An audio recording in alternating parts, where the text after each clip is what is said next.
Corona के खिलाफ इस लड़ाई में आप भी कोरोना योद्धा बन सकते हैं, अपना अहम योगदान दे सकते हैं। मुसीबत में मददगार बनकर उनकी तरह जो संकट में आपके लिए रियल कोरोना योद्धा बनकर बाहर वायरस को फैलने से रोकने के लिए डटे हुए हैं। मुश्किल वक्त में पूरी मुस्तैदी से मोर्चा संभाले हुए हैं, वो जो मुसीबत में किसी मसीहा से कम नहीं है।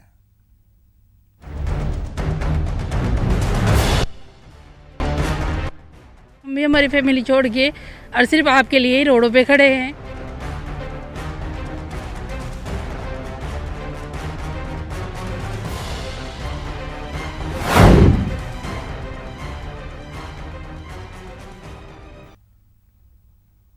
जयपुर में कोरोना के खिलाफ जंग में आर्य समाज के योद्धा दिन रात जुटे हैं।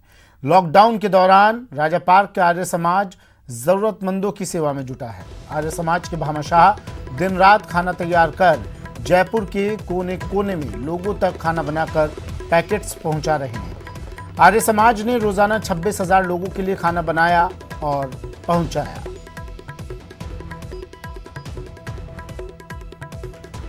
आर्य समाज में काम का जायजा लिया संवाददाता अरबाज अहमद ने। जयपुर में कोई भी भूखा ना सोए, इसके लिए कुछ लोग हैं जो 24 घंटे मेहनत कर रहे हैं, लगे हुए हैं। यहाँ पर आप देख सकते हैं कि एक पूरी टीम है जो लगातार अपने इस भंडारे को चलाए हुए है। कोशिश ये है कि जयपुर के कोने कोने में हर भूखे तक खाना पहुँचाया जाए, बिना किसी धार्मिक यहाँ पर भेदभाव के तमाम लोगों को खाना पहुँचाया जा रहा है। बस ये पता किया जा रहा है कि कहाँ किसी भूखे को ज़रूरत है। ये पूरी टीम है जो 24 घंटे लगी हुई है। जब से लॉकडाउन हुआ है किसी तरह की यहाँ पर खाने की, अन्न की कमी नहीं आने दी जा रही है। पैकिंग करके बाकायदा खाना पहुँचाया जा रहा है। रवि नैयर साहब हमारे साथ में मौजूद। साहब, कैसे आपको ये आइडिया है, क्या आपका प्लान है और कितना आप लोग काम कर रहे हैं? देखिए, हमारी जो संस्थाएं हैं, जब भी कभी देश में प्रदेश में संकट का काल आया, चाहे वो बम ब्लास्ट जयपुर में हुआ, चाहे अकाल की स्थिति हुई, तो हमेशा जनता का सहयोग हमारे साथ रहता है। तो हम लोग ये कहते हैं कि ये हमारी भूमिका है सामाजिक संगठनों की। प्रधानमंत्री जी ने कहा, जैसे डॉक्टरों की जिम्मेदारी है, जैसे सफाई कर्मचारियों की, जैसे मीडिया कर्मचारियों की, सुरक्षा कर्मचारियों, सामाजिक संगठनों की भी जिम्मेदारी बनती है कि संकट काल के अंदर देश के उन लोगों की जिनके पास खाने के लिए इस टाइम कुछ नहीं है, जो कि दिहाड़ीदार थे, मजदूर थे, सुबह कमा के शाम को खाते थे, उनका ध्यान रखें। तो हमने अपनी ड्यूटी को देखा और ड्यूटी अपनी निभा रहे हैं कि कोई भी व्यक्ति यहाँ भूख से नहीं सोए, क्योंकि जिस एरिया में हम यहाँ पे रहते हैं लगभग 2.5 से 3 लाख लोग, राजस्थान की सबसे बड़ी कच्ची बस्ती जवाहरनगर कच्ची बस्ती यहीं पे है। यहाँ पर 500 से लेके 700 रुपये रोज के कमाने वाले लोग, जब वो शाम को दिहाड़ी करके जाते थे, 2 किलो आटा, 100 ग्राम दाल सामान लेके जाते, तब जाके उनका चला जाता। रोज कुआं खोदना होता था, रोज पानी पीना होता। तो आज उसी को ध्यान में रखते हुए आज 12 से 13,000 पैकेट यहाँ पे खाने के बन रहे हैं और एक पैकेट में लगभग 2 आदमी खाना खा लेते हैं। 13,000 पैकेट आप मतलब डेली, और लगभग यानी 2 लोग खा लेते हो, तो 26,000 लोगों का खाना रोजाना। हाँ, 24-25,000 आदमी का खाना यहाँ पे बन रहा है और सारे का सारा वितरित है। सुबह 8 बजे रसोई चालू हो जाती है और शाम के 7 बजे तक। आप ये देख रहे हैं, ये जो मजदूर लोग बेचारे काम कर रहे हैं, ये तमाम लोग लगे हुए हैं। ये लोग हैं, ये भी बहुत रीजनेबल रेट पे काम कर रहे हैं।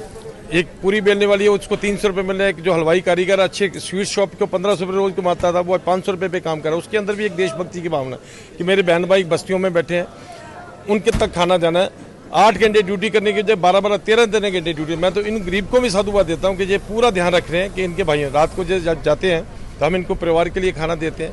तो साथ में और कहते हैं कि आप जा रहे हो तो आपके पड़ोस में कोई गरीब बैठा होगा, उसके भी बच्चे भूखे नहीं सोए, उसके लिए भी खाना लेके जाओ। तो इस तरीके से व्यवस्था चल रही है। बहुत बहुत शुक्रिया आपका। तो ये जज्बा सीखने लायक है। आसान नहीं होता रोजाना 25 से 30,000 लोगों का खाना बनाना और उसे इन हालात में, लॉकडाउन में तमाम लोगों तक पहुंचाना। आप देख सकते हैं कि हर आदमी की एक भूमिका है। तमाम लोग सिर्फ एक ही धर्म में समय मानव सेवा की कैसे हम काम करें, तमाम, चाहे वो वर्कर्स हों, तमाम यहाँ के व्यापारी हों, महिलाएं हों, तमाम लोग लगे हुए हैं। कोशिश यही है कि जहाँ पर ये मौजूद हैं, जयपुर के चारों तरफ कोई भूखा ना सोए और तमाम लोगों तक खाना पहुँचे। उम्मीद की जानी चाहिए कि इस कोशिश से तमाम लोग सीख लेंगे और लॉकडाउन में उन गरीब ज़रूरतमंदों की मदद के लिए आगे आएंगे जो फिलहाल लॉकडाउन का सामना बड़ी परेशानी के साथ में कर रहे हैं। अरबाज अहमद, न्यूज़ 18 के लिए जयपुर से। कोरोना के खिलाफ जंग में कोरोना वॉरियर्स लगातार जुटे हुए हैं। मुसीबत की इस घड़ी में सफाई कर्मी शहर को साफ सुथरा रखने में लगे हैं। अजमेर में लोगों ने सफाई कर्मियों का माला पहनाकर और फूल बरसाकर अभिनंदन किया। जायजा लिया संवाददाता अभिजीत दवे ने। देखिए, कोरोना संकट से लड़ने के लिए तमाम जो कोरोना वॉरियर्स हैं वो लटे हुए हैं मैदान में और उनका अभिवादन जो है वो आम जनता कर रही है, शहर के लोग कर रहे हैं। इस वक्त हम शांतिपुरा इलाके में खड़े हैं जहां पर जो स्वच्छता सैनिक हैं जो लगातार तमाम विपरीत परिस्थितियों के बावजूद भी गली गली जो है साफ सफाई का खास इंतजाम रख रहे हैं। उनका अभिवादन यहाँ पर जो कॉलोनी के लोग हैं वो फूलों से कर रहे हैं और ये एक मैसेज यहाँ पर दिया जा रहा है कि जो संकट के समय में जो वॉरियर्स हैं, चाहे वो मेडिकल स्टाफ हो, चाहे वो निगम के सफाई कर्मचारी हों या दूसरे अन्य एजेंसियां हों, पुलिस के लोग हों, उन तमाम लोगों को यहाँ पर जो है प्रेस किया जा रहा है, उनकी प्रशंसा की जा रही है, तारीफ की जा रही है और ये मैसेज देने की कोशिश की जा रही है कि संकट की इस घड़ी में न सिर्फ कोरोना वॉरियर्स बल्कि हर वो आम शख्स जो है वो इससे लड़ने को तैयार है, मुस्तैद है। और जिस तरह से तमाम जो पहल की गई है, हालांकि अजमेर में पिछले 48 घंटों के दौरान किसी तरह की कोई पॉजिटिव की रिपोर्ट नहीं आई है, एक राहत की खबर है।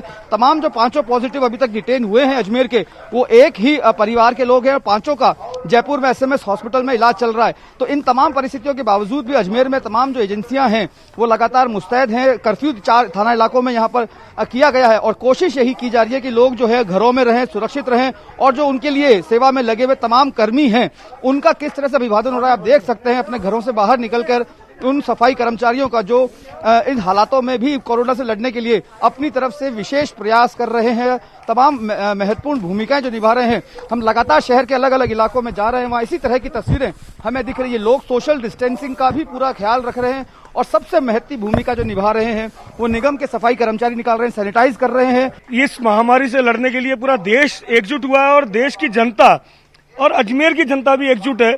और ये स्वच्छता सैनिक, क्योंकि सबसे ज्यादा भार अगर किसी पे है तो इन सफाई कर्मचारियों पे है, डॉक्टर्स पे है, पुलिस प्रशासन सेवा पर है, कर्मचारियों पर है। और ये सफाई के जो स्वच्छता हमारे सैनिक हैं ये रोज सुबह 7 बजे से लेकर के 11 बजे तक फिर दिन में वापस अपनी सेवाएं देते हैं, गलियों की सफाई करते हैं, कचरा वो हमारा लेते हैं क्योंकि सबसे ज्यादा गंदगी और जो संक्रमण की जो चांसेस है वो इन लोगों को ज्यादा है। उस कचरे से तो उसको लेना और फिर इन गलियों को सैनिटाइज करना, ये इनका दैनिक दिनचर्या में शामिल है। तो इनका सम्मान करना उतना ही जरूरी है क्योंकि अगर ये सफाई नहीं करेंगे तो संक्रमण फैलने की संभावना सबसे ज्यादा है। तो ऐसे स्वच्छता सैनिकों का सम्मान हमारे द्वारा लगातार किया जा रहा है, जनता द्वारा किया जा रहा है और जनता के इस काम में सहयोग करने के लिए, क्योंकि डॉक्टर्स अपना काम कर रहे हैं, प्रशासन अपना काम कर रहा है, प्रशासनिक अधिकारी अपना काम कर रहे हैं और ये स्वच्छता सैनिक जो सबसे ज्यादा संघर्ष करने वाले हैं। देखिए, लगातार जो है स्वच्छता सैनिकों को आप देख रहे हैं शांतिपुरा इलाके में किस तरह से वो अपनी ड्यूटी को बखूबी अंजाम दे रहे हैं। उस ड्यूटी के दौरान जो कॉलोनी के लोग हैं, गली मोहल्ले के लोग हैं, वो इनका सम्मान भी कर रहे हैं, इनका हौसला अफजाई भी कर रहे हैं और इस कोरोना से लड़ने के लिए तमाम लोग जो है वो एक मुट्ठी भींचे हुए हैं। जर्नलिस्ट अशोक बंजारा के साथ अभिजीत दवे, न्यूज 18 अजमेर। कोटा में यूडीएच मंत्री शांति धारीवाल की पहल पर कई जगहों पर भोजनशालाएं स्थापित की गई हैं। मोहल्ला कमेटी बनाकर जरूरतमंदों को भोजन के पैकेट्स उपलब्ध करवाए जा रहे हैं। यूडीएच मंत्री शांति धारीवाल लगातार इसकी मॉनिटरिंग कर रहे हैं। शांति धारीवाल के पुत्र अमित धारीवाल कांग्रेस के पदाधिकारियों के साथ मिलकर जरूरतमंदों को भोजन मुहैया करवा रहे हैं।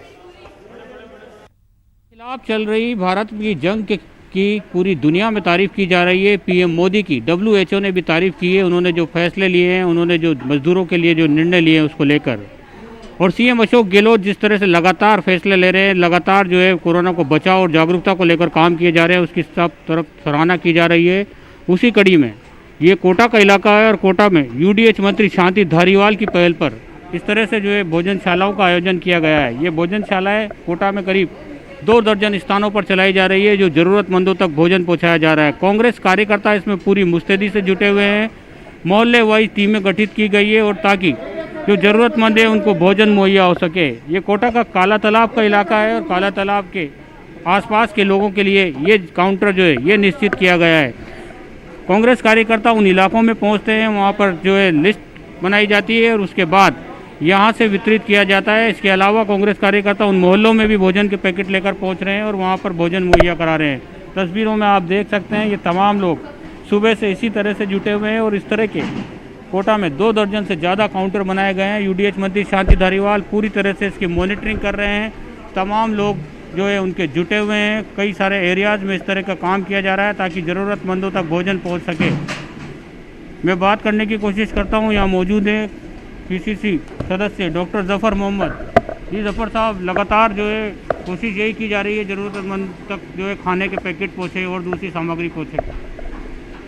पूरे कोटा शहर में धारीवाल साहब के आदेशों से लगभग 20 से 25 हज़ार पैकेट जगह जगह बनाए जा रहे हैं। उसी क्षेत्र में पटरी पार्क क्षेत्र में भी लगभग 4 से 5 हज़ार पैकेट बना करके डेली कार्यकर्ताओं के माध्यम से बांटे जा रहे हैं। जो जिम्मेदार कार्यकर्ता हैं उन लोगों को यहाँ बुलाया जा रहा है। उन लोगों सबको अलग अलग जितनी भी आवश्यकता उनके क्षेत्र में है उनको उतने उपलब्ध कराए जा रहे हैं। जो भी लोग वहाँ चलकर आ रहे हैं उनको भी यहाँ पर पैकेट उपलब्ध करें।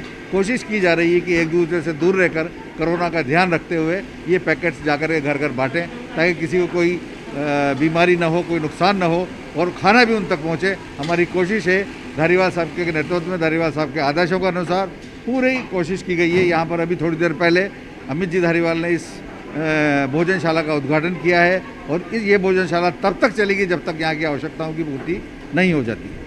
यूडीएच मंत्री शांति धारीवाल के पुत्र अमित धारीवाल भी लगातार इन भोजनशालाओं पर पहुंच रहे हैं, वहां का जायजा ले रहे हैं, विशेष निर्देश दिए जा रहे हैं और कांग्रेस की पूरी टीम मुस्तैदी से जुटी हुई है लगातार, क्योंकि यूडीएच मंत्री की ओर से कोशिश की जा रही है कि ज़्यादा से ज़्यादा लोगों तक ये भोजन के पैकेट्स पहुँचें जिनको ज़रूरत है। जिस तरह से देश भर में कोरोना के खिलाफ जंग लड़ी जा रही है, तमाम संस्थाएं जो हैं वो आगे आई है, सरकार अपने प्रयास कर रही है और सोशल डिस्टेंस का भी पूरा ख्याल यहाँ पर रखा जा रहा है। उम्मीद यही की जानी चाहिए जिस तरह से हम सब मिलकर तमाम सामूहिक प्रयास करके जो कदम उठा रहे हैं, जो लड़ाई लड़ रहे हैं, उसमें हम जीत जाएंगे और कोरोना हारेगा।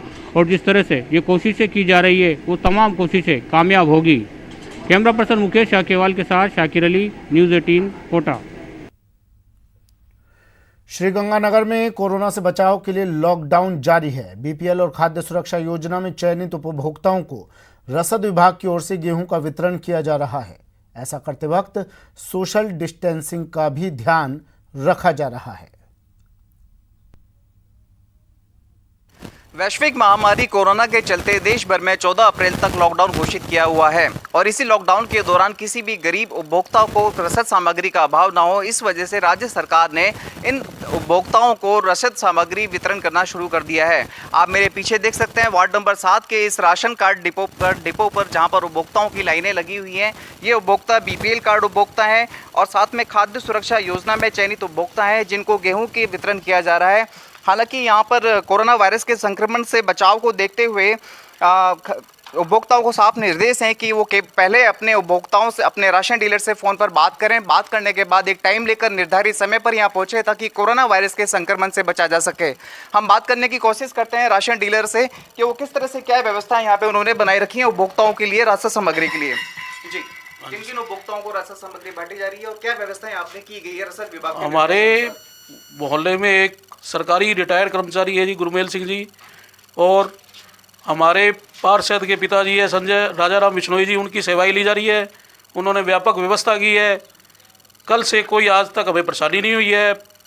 जो सोशल एक बार में कितने उपभोक्ताओं को आप यहाँ पे इकट्ठा होने के दे रहे हैं? क्या आपने टोकन बांटा है? टोकन नहीं जी, सीधा वितरण कर रहे हैं। अच्छा, लाइन में लगे हुए उपभोक्ताओं का पूरा सहयोग मिल रहा है, जनता का भी सहयोग है, सभी के सहयोग से काम चल रहा है। कोरोना वायरस का संक्रमण ना फैले इसके लिए क्या आपने निर्देश दिए गए, क्या सावधानी रखी जा रही है यहाँ पर? मतलब कि सब मास्क वगैरह लगा के आ रहे हैं, हाथ साफ करवाए जा रहे हैं, फिर हम कनक स्वच्छता से उसको उपलब्ध कराने की अपनी तरफ से पूरी कोशिश कर रहे हैं। फिर भी यदि कोई गलती तो हर किसी से हो सकती है जी। तो ये थे राशन डीलर जो बता रहे हैं कि बीपीएल खाद्य सुरक्षा में चयनित उपभोक्ताओं को राज्य सरकार की तरफ से गेहूं का वितरण किया जा रहा है और सभी उपभोक्ताओं को कोशिश की जा रही है कि कोरोना वायरस के संक्रमण से बचते हुए उन पर सोशल डिस्टेंसिंग का फार्मूला अपनाया जाए ताकि उचित दूरी बना के रखी जा सके। इसी कड़ी में न्यूज़ 18 आप सभी दर्शकों से अपील करता है कि आप भी अपने घरों में बने रहें ताकि कोरोना वायरस के संक्रमण से बचा जा सके। अशोक शर्मा, न्यूज़ 18 श्रीगंगानगर। वक्त एक ब्रेक का है, जल्द हाजिर होंगे।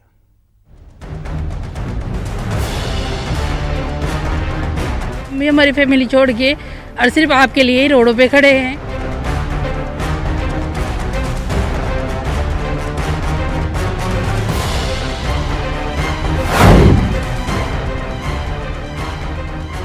कोरोना के खिलाफ जंग में लोग जरूरतमंदों की मदद कर रहे हैं। गुजरात के वडोदरा में रिलायंस फाउंडेशन की मदद से करोड़िया की महिलाएं मास्क बना रही हैं। ये मास्क इलाके के गांवों में निशुल्क बांटे जाते हैं। भारत सहित पूरा विश्व इस समय कोरोना संकट से जूझ रहा है। संकट की घड़ी में लोगों की मदद के लिए रिलायंस इंडस्ट्री ने अहम योगदान दिया है। रिलायंस की CSR विंग रिलायंस फाउंडेशन के सहयोग से वडोदरा के करोडिया गांव की महिलाएं कोरोना के खिलाफ जंग में अहम योगदान दे रही हैं। करोडिया गांव की 60 महिलाओं का सेल्फ हेल्प ग्रुप 10,000 मास्क बनाने का काम कर रहा है। इन महिलाओं को स्वावलंबी बनाने के लिए रिलायंस फाउंडेशन ने सिलाई की ट्रेनिंग दी थी। मेरे यहाँ पे हर सिद्धि महिला मंडल ग्रुप चलता है और इस ग्रुप में 60 लेडीज़ काम कर रही है यहाँ पे। और वो वैसे तो हमारे गांव में बहुत सारे क्लास चलते हैं, जैसे कि ब्यूटी पार्लर, सीवन क्लास, वैसे सारे बहुत सारे क्लासेस चलते हैं। उसी समय में हमको जब ये देश में इतनी बड़ी बीमारी आ गई कोरोना वायरस, तो हमको ऐसा लगा कि कुछ हमको भी सहयोग करना चाहिए। तो हमारे जो बहनें हैं वो उन्होंने बोला कि हाँ मैडम आप कुछ भी करो, हम आपके साथ सहयोग करेंगे। और हमने फिर उसके बाद ये सोचने के बाद हमको रिलायंस फाउंडेशन मैंने बात की कि भाई इस देश में अभी क्या ज़रूरत है सबसे ज़्यादा, जब पूरा देश लॉकडाउन है, इसमें हमको क्या करना चाहिए। तो उसी टाइम हमने ऐसा सोचा, तो हमने मास्क बनाने की मगज में विचार आया, तो हम लोगों ने ये सोचने के बाद मास्क बनाने का काम शुरू किया। ये महिलाएं एक दिन में 1000 मास्क बनाकर रिलायंस फाउंडेशन को देती हैं, जिनको आसपास के गाँवों में निःशुल्क बांटा जाता है। SHG ग्रुप की इंदिरा बेन नागर का कहना है कि मास्क बनाने से महिलाओं को बहुत अच्छा लग रहा है, क्योंकि एक मास्क किसी की जिंदगी बचा सकता है और साथ ही लॉकडाउन में यहाँ की महिलाओं को रोजगार भी मिला है। ये जो बना हुआ है हमारा, तो हमको ऐसा लग रहा है कि जो हमने एक मास्क बना के किसी की जिंदगी को थोड़ा सचेत कर दिया है कि भाई एक मास्क से किसी की जिंदगी बच सकती है। हमने ये बनाना शुरू किया, तो उस टाइम हमको यहाँ पे ये जो मास्क बनाते हैं इसमें से हमको थोड़ी घनी रोजगारी भी मिलती है लॉकडाउन के परिस्थिति में। कोरोना के खिलाफ जंग में रिलायंस फाउंडेशन बेहतरीन काम कर रहा है। करोडिया गांव के इन महिलाओं का ये काम यकीनन अच्छा कदम है, जिससे लोगों की मदद होने के साथ साथ इन महिलाओं को रोजगार भी मिल रहा है। वडोदरा से न्यूज़ 18 के लिए फरीद खान की रिपोर्ट।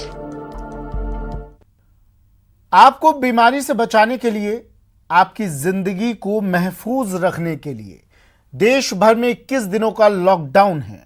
लिहाजा बार बार अपील की जा रही है कि घर से बाहर ना निकलें। कोरोना के बढ़ते मामले को देखते हुए 3 बच्चियों ने भी लोगों से लॉकडाउन का पालन करने की अपील की है। हम अभी कोरोना वायरस से बहुत डरे हुए हैं, इसलिए तो गवर्नमेंट ने लॉकडाउन किया है। लॉकडाउन में भी कुछ बातों का हमें ध्यान रखना चाहिए। पहली चीज, जब आप मार्केट जाएं, जैसे कि दवाइयाँ या दूध लेने, तो डिजिटल पेमेंट ही करें। डिजिटल पेमेंट इसलिए, जब आप कैश देंगे तो फिर जो सामने वाला पर्सन है और आपके हाथ टच होंगे और उससे सामने वाले पर्सन के जर्म्स आपके हाथों में आ जाएंगे। ये थी पहली बात। दूसरी बात, फिर आप घर जाएंगे तो आप डोरबेल भी दबाते हैं या फिर आप चाबी से खोलते हैं। चाबी को तो हम टूथपिक से थोड़ी ना खोल सकते हैं, हम कितनी सारी चीज़ों को सैनिटाइज करेंगे, दरवाजे, चाबियाँ और टैप। इससे बेटर है कि हम घर पर सुरक्षित रहें, कम से कम बाहर निकले। Be healthy, stay safe, stay at home, wash your hands. ये थी कुछ बातें जो हमें समझ में आई हैं। आशा करते हैं कि आपको भी ये समझ में आई। चलिए, बुलेटिन में फिलहाल इतना ही। दीजिए इजाजत, नमस्कार।